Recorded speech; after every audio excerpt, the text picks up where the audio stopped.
할렐루야! 멜번 한인장로교회 성경 통독반에 오신 여러분을 예수 그리스도 이름으로 환영하고 축복합니다. 오늘은 27번째 강의인 예레미야 애가에 대해서 알아보도록 하겠습니다.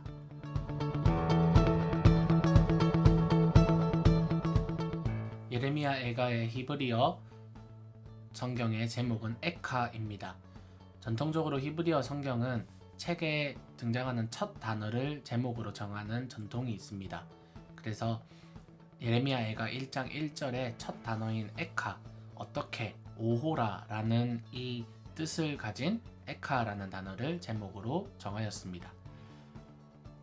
헬라어 번역본인 70인역은 이 책을 번역을 하면서 이 책의 주요 내용인 슬픔, 눈물들이라는 뜻을 가진 트레노이를 제목으로 선정하였고요. 이를 그대로 받아들여서 영어 제목은 Book of Lamentations, 그리고 한글 제목도 예레미야 애가라고 해서 슬픔의 노래들이라는 제목으로 번역을 하였습니다. 이 책의 저자는 예레미야로 보통 받아들여지고 있습니다. 이 예레미야 애가는 멸망당한 유다와 성전을 바라보며 눈물로 지은 시입니다. 예레미야서에서 유다와 예루살렘 성전의 멸망을 예언하고 회개를 요구했던 그 예레미야의 예언이 BC 586년에 바벨론의 그런 침입으로 인해서 완전히 유다가 멸망을 당하게 되고 백성들이 포로로 끌려갑니다. 그러한 실제적인 상황 가운데서 예레미야가 실제로 멸망당한 유다를 바라보며 또한 예루살렘 성전을 바라보면서 눈물로 지은 시라고 할 수 있겠습니다. 이 애가라는 이 시 장르는 시편의 탄식시와 매우 유사한 그러한 특징을 가지고 있습니다. 예전에 시편 강의를 할 때에 잠깐 언급해 드렸지만 이 탄식시 혹은 이 애가라는 이 문학 장르는요, 개인적인 슬픔을 애도하기도 하지만 공동체적인 슬픔을 애도하기도 합니다. 개인적으로 당한 고난, 그런 어려움, 원수로부터 당하는 핍박, 그러한 것들로 인한 슬픔을 노래하기도 하지만 공동체적으로, 특별히 이 예레미야 애가의 상황은 바벨론으로부터 나라를 잃어버린 유다 백성을 대표하는 그러한 심정으로 이 나라를 잃어버린 슬픔을 애도하고 있는 것입니다. 그래서 유대인들은요, 전통적으로 7월 8월에 함께 모여서 이 예레미야 애가를 함께 봉독했던 것으로 알려져 있습니다. 그래서 공동체가 함께 모여서 나라를 잃은 것에 대한 애통을 함께 나누었고요. 그것에서 멈추지 않고 지난 날들의 잘못을 상기시켰습니다. 왜 조상들이 어떤 죄를 지었고 그래서 하나님께 어떤 벌을 받았는지, 왜 이 나라가 멸망당했는지를 다시 한번 리마인드 시키면서 하나님께 돌이키기 위한 회개를 요구하였습니다. 이 예레미야 애가에는요, 특별한 문학적 기법이 사용되는데 바로 아크로스틱 기법이라는 문학 기법이 사용되었습니다. 이 아크로스틱 기법이라는 것은 각 절의 첫 글자를 알파벳의 순서에 따라 배열하는 문학 형식입니다. 특별히 시편에서 시편 9편, 시편 112편, 119편 같은 그러한 시들이 바로 이 아크로스틱 기법을 사용하였습니다. 쉽게 설명을 드리자면 아크로스틱 기법을 한글로 한번 설명을 드리자면 지금 제가 그냥 임의로 지어놓은 시인데요. 1절에는 기역을 시작으로, 2절에는 니은을 시작으로, 3절에는 디귿을 시작으로 이렇게 한번 시를 지어보았습니다. 그래서 기역을 시작으로 가장 높으신 주님, 2절에 니은으로 시작해서 내가 온 마음을 다해 주님을 기다립니다. 3절에 디귿으로 시작해서 다 함께 모여 성소에서 주님을 찬양합니다. 이런 식으로 이제 알파벳 순서에 따라서 배열하는 기법이 아크로스틱이고요. 그래서 이 예레미야 애가는요, 총 5장이 있는데 1장, 2장, 4장, 5장은 22절로 되어 있습니다. 왜냐하면 히브리어 알파벳이 모두 22개이기 때문입니다. 그래서 첫 알파벳인 알레프부터 마지막 알파벳인 타브까지 순서대로 쭉 나열한 후에 22절을 시로 이렇게 기록을 한 것입니다. 그래서 우리로 따지면 22행시가 되겠죠. 그리고 3장은요 특별히 66절로 되어 있습니다. 이 알레프부터 타브까지의 이 순서가 3번이 반복이 되는데 뒤에 설명을 드리겠지만 3장은 이 예레미야 애가의 신학적, 문학적 중심장이기도 합니다. 이 시인이 의도적으로 3장에서 3배나 되는 이 절을 기록을 하면서 3배의 슬픔을 가졌다, 3배의 고통을 가지고 있다라는 것을 노래하고 있습니다. 특별히 또한 5장은 마무리 장인데 이 장은 알레프부터 타브까지 등장하기는 하지만 이 순서대로 기록을 하지 않고 무작위로 섞어버렸습니다. 그래서 그만큼 시인의 그러한 감정적인 고통이 너무나도 심함을 이야기하고 있습니다. 그래서 이 아크로스틱 기법을 사용한 의도가 무엇이냐, 아크로스틱 기법이 의미하는 바가 무엇이냐라고 생각해 보았을 때 A부터 Z까지, 그러니까 히브리어로 따지면 알레프부터 타브까지 모두 타락해버렸다. 모든 사람들이, 모든 유다 백성들이 타락해버렸다라는 뜻이 되고요. 또한 이 예레미야 애가가 5장이 되어 있습니다. 이 5장은 또한 모세 오경을 또한 상징한다고 합니다. 그래서 이 모세 율법의 모든 것을 다 범했다. A부터 Z까지 모세가 하나님께서 모세를 통해서 명령하신 그 모든 모세 율법의 모든 것을 다 범했다라는 뜻이 됩니다.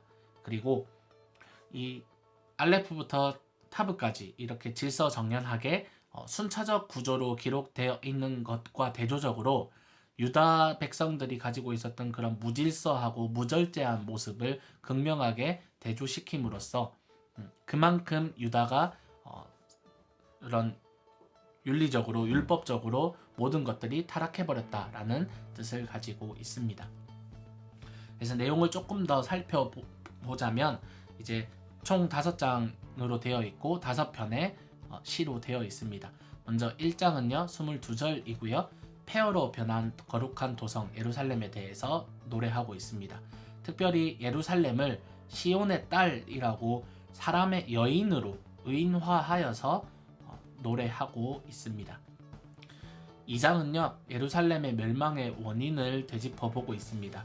예루살렘 멸망의 궁극적인 원인이 바벨론이나 혹은 하나님 때문이 아니라 유다 백성들, 우리의 잘못으로 인해서, 우리의 범죄로 인해서 하나님께서 벌을 내리셨다라고 이 원인을 되짚고 있습니다. 3장은 멸망을 목격하는 자, 예레미야죠. 예레미야의 감정을 그대로 담아서 노래를 하고 있습니다. 고통받는 자의 감정을 이렇게 노래를 하는데 이 3장에서는 구약의 시를 다수 인용을 하고 있습니다. 욥의 탄식시라든지 시편의 탄식시 혹은 이사야 53장의 고통받는 종의 노래를 인용을 하고 있습니다. 그래서 이 3장은요 이 예레미야 애가의 문학적, 신학적 중심 역할을 합니다. 그래서 저자가 특별히 66절을 기록을 하면서 이 3장을 강조하고 있는데 다른 장들은 22절이고 3장은 66절입니다. 이것을 통해서 3배의 고통, 3배의 슬픔, 그만큼 나의 슬픔이 이 멸망을 목격하는 이 심정이 너무나도 슬프고 너무나도 고통스럽다라는 것을 표현을 하고 있지만 또한 한편으로 3장 21절에서 25절에는 희망의 노래가 나옵니다. 그래서 하나님께서 무조건적으로 이 백성을 치고 완전히 잊어버리고 완전히 그들을 죽여버리는 그런 것이 아니라 하나님께서 회복시키심을, 그래서 하나님께서 구원하실 것을, 그 희망을 가지고 노래를 또한 하고 있습니다.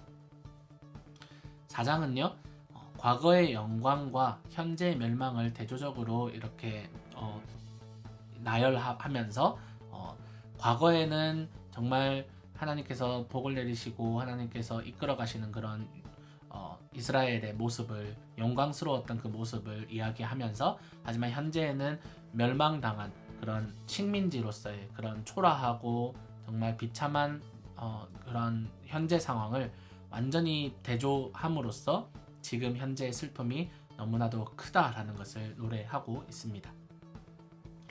5장은요 앞에서 말씀드렸다시피 알파벳 순서가 아닙니다. 그래서 시인의 감정이 터져서 혼돈 상태 혹은 절제되지 못하는 감정을 표현하는 것으로 보입니다. 하지만 시의 그러한 주제는요, 회복을 강구하는 그러한 내용입니다. 자신의 감정, 자신의 그런 심정은 너무나도 지금 혼돈 상태이고 너무나도 슬픔을 주체하지 못하는 그러한 상태이지만 하나님의 회복을 강구하면서 마지막을 열린 결말로 마무리하고 있습니다. 마지막 부분에 보시면 영원히 다스려 주십시오 라는 소원을 담으면서도 한편으로는 하나님 우리를 아주 버리셨습니까? 라는 이러한 구절로 마무리 짓고 있습니다. 그래서 열린 결말로 이 시를 마무리하고 있습니다.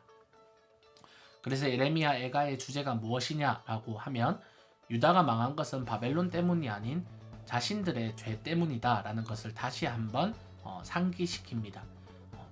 자신들의 멸망의 원인을 바벨론으로 돌리고 혹은 하나님으로 돌리면 다시 회복되었을 때, 다시 나라를 되찾았을 때 또 다시 죄를 짓고 하나님 앞에 범죄하는 그런 잘못을 반복할 것입니다. 그렇기 때문에 예레미야 선지자는 이 애가를 이 시를 지으면서 유다가 망한 것의 근본적인 원인이 자기 자신들에게 있음을 분명하게 알리면서 다시 이 죄를 반복하지 않도록 이 후대의 그러한 다음 세대들이 선배들이 가지고 있었던 그러한 하나님을 배반하고 하나님을 섬기지 않고 우상 숭배하였던 그러한 죄악을 반복하지 않도록 알려주는 기능을 가지고 있습니다. 그리고 또한 하나님의 심판과 회개를 통한 회복이 우리 유대민족에게 있다라는 것을 알려주기 위함입니다.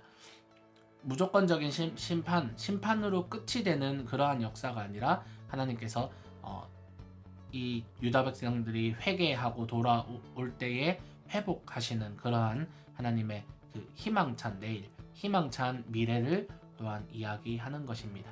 그래서 예레미야 선지자는 이 예레미야 애가를 통해서 정말 애통하는 심정으로 노래를 하고 있습니다. 이 멸망당한 이 나라를 바라보며 애통하는 심정을 가지고 있는데 이것을 통해서 우리가 그리스도의 모습을 볼 수 있습니다. 예수님께서 예루살렘으로 들어가실 때에 눈물을 보이셨습니다. 이 멸망당할 것을 예언을 한 예수님께서도 예레미야처럼 눈물로 예루살렘을 바라보고 계셨습니다.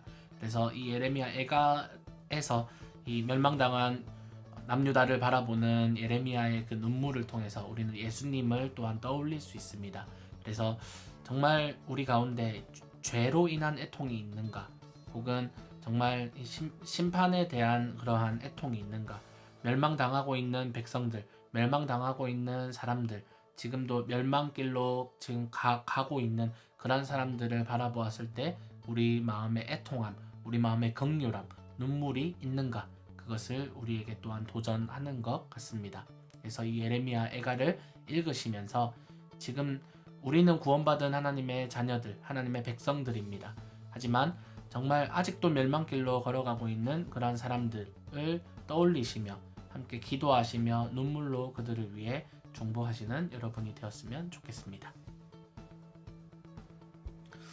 오늘은 이렇게 예레미야 애가에 대해서 알아보았습니다. 사람이 눈물을 흘림으로써 건강하다고 합니다. 눈물을 흘림으로써 마음에 가지고 있었던 심적인 스트레스와 그리고 몸에 쌓여 있었던 이물질, 노폐물도 함께 눈물과 함께 배출된다고 합니다. 그래서 그리스도인들이 눈물로 기도를 할 때에 건강합니다. 마음이 건강합니다. 우리 마음에 응어리 져 있었던 그런 마음의 고통들, 아픔들이 눈물과 함께 하나님 앞에 쏟아내어지는 것이죠. 예레미야도 예수님도 멸망당하는 예루살렘을 바라보시면서 우셨습니다. 여러분은 무엇에 눈물을 짓고 계신가요? 이 예레미야 애가를 읽으시면서 예레미야가 그리고 예수님께서 어떤 심정으로 우셨는지 이것을 읽으시면서 깊이 공감하시는 여러분 되시기를 바랍니다. 계속해서 통독에 힘써 주시고 코로나로 인해서 지친 몸과 마음이 말씀으로 위로되고 말씀으로 이 상황을 이기시는 여러분 되시기를 바랍니다. 감사합니다.